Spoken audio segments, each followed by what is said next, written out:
আজ আর ঝগড়া করতে ইচ্ছে করছে না। আজ খুব মন কেমন করছে।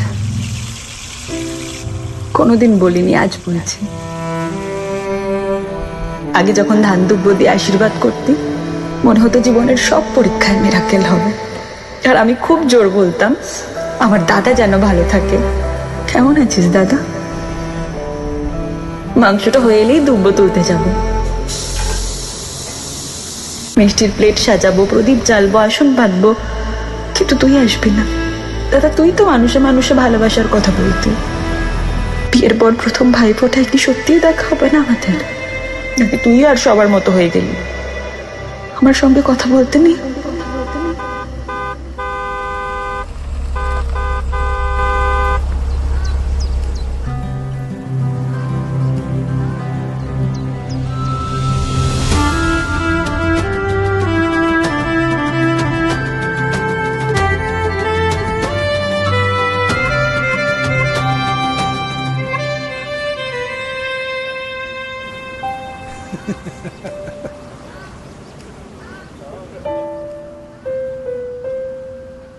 সবকিছু ছাড়া যায়, তোর হাতের রান্নাটা মিস করা যায় না। এইভাবেই গল্প বুনুক ভালোবাসারা, বেরিয়ে আসুক সম্পর্কের আসল ঝাঁজ। Emami healthy and tasty super strong সর্ষের তেল।